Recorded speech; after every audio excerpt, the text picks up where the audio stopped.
নমস্কার, আমার একটি ভিডিওতে আপনাকে স্বাগত। ফেসবুকের ফ্রেন্ড লিস্টে 5000 পর্যন্ত বা বন্ধু থাকে। তো 5000 কিন্তু সবাই অ্যাক্টিভ থাকে না।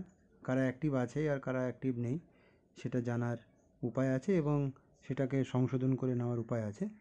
তো দেখব কিভাবে আপনার ইনঅ্যাক্টিভ যে ফ্রেন্ড লিস্ট আছে সেগুলো কীভাবে ডিলিট করবেন। তো প্রথমে আপনার ওই ফেসবুকের অপশানে গিয়ে ফেসবুক অন করতে হবে।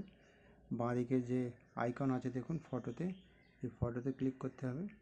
ক্লিক করার পরে এরকম অপশান খুলে গেল। একটু নিচের দিকে এলে অ্যাবাউট আছে, পোস্ট অ্যাবাউট, এখানে ক্লিক করতে হবে। ক্লিক করবে দেখবেন নিচের দিকে চলে আসবেন, স্ক্রল ডাউন করে আসার পরে অল ফ্রেন্ডস এখানে ক্লিক করতে হবে। এখানে ক্লিক করে দেবেন, দিলে আসবেন, পুরো চার্ট খুলে যাবে কতগুলো বন্ধু আছে।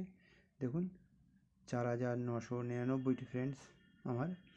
তো আরও ফ্রেন্ডস আসতে চাইছে কিন্তু তারা ঢুকতে পারছে না, তার জন্য যারা ইনঅ্যাক্টিভ আছে তাদেরকে আমি ডিলিট করব। এবার এই ম্যানেজ আছে ডান দিকে, এই ম্যানেজে ক্লিক করব। ক্লিক করার পরে দেখুন খুলে গেল নতুন পেজ। এই যে অপশানটা আছে এই অপশানে ক্লিক করব, মানে যারা অ্যাক্টিভ নয় এখানে ক্লিক করার পরে এই খুলে গেল।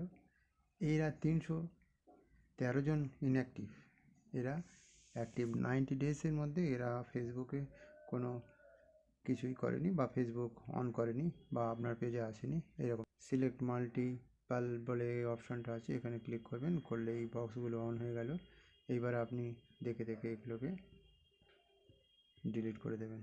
এগুলো সিলেক্ট করে করে এইভাবে ডিলিট করে দেবেন। তাহলে কী হবে, আপনার যারা ফ্রেন্ডসরা আসতে চাইছে তারা আপনার ফ্রেন্ড রিকোয়েস্ট পাঠাতে পারবে। এইভাবে ডিলিট করে দেবেন। দেখুন আমি ডিলিট করছি। তো এইভাবে ডিলিট করে দিলে এখানে আনফ্রেন্ড করে দেবেন। এইখানে অপশানে আনফ্রেন্ড হয়ে যাবে 31 জনকে। এইভাবে আপনি নিজের ফোনটাকে, নিজের ফ্রেন্ড লিস্টটাকে ফ্রেশ করে নেবেন। এখনও 282 জন রয়েছে, তো আমি ধীরে ধীরে করে নেব। তো এইভাবে আপনার ফ্রেন্ড লিস্টটা ফ্রেশ করে নেবেন। ভালো থাকবেন।